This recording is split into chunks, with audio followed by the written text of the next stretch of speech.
Sa ibang balita, isa na namang iligal na Pogo Hub ang sinalakay ng mga otoridad sa Pasay.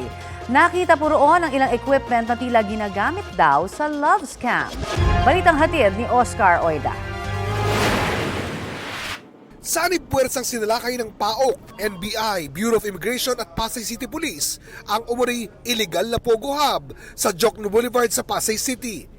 Nasa 500 tauhan ng nasabing Pogo Hub ang inabutan sa lugar, karamihan Chinese nationals. Ayon sa isang Pinoy na Pogo employee, huli na nang malaman niyang illegal ang napasok niyang trabaho. Nung una sir, hindi po sir kasi encoder lang po yung nakita ko sa Telegram po. Dito ko na nalaman siguro nung after 2 days na nagtitraining ako. Nung nalaman mo ng puguhan, ba't pumapasok ka pa rin? Mahirap rin kasi mamatay ng gutom sir. Ayon sa mga otoridad, kung pagbabasihan ang mga inabutang computers dito, love scam ang pangunahing modus ng Munay Pogo Hub. Marami raw dito nagpapanggap ng mga babae para makapambiktima. At tingin ko may mga nakuha tayong big boss dito. Yung iba dinat na natin sa opisina ng mga boss. Like ito, opisina ng big boss yan. At titingnan natin yung background niya.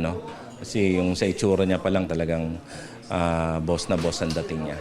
Kung bakit patuloy ang operasyon ng mga Pogo Hub sa kabila ng sunod-sunod na operasyon, yan daw ang nais alamin ng NBI.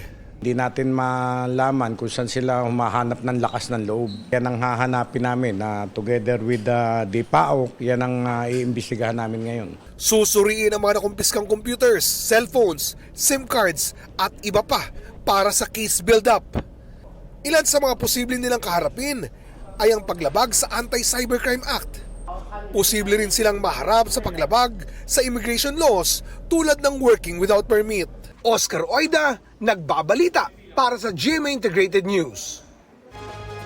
Kapuso, para sa mga maiinit na balita, mag-subscribe sa GMA Integrated News sa YouTube.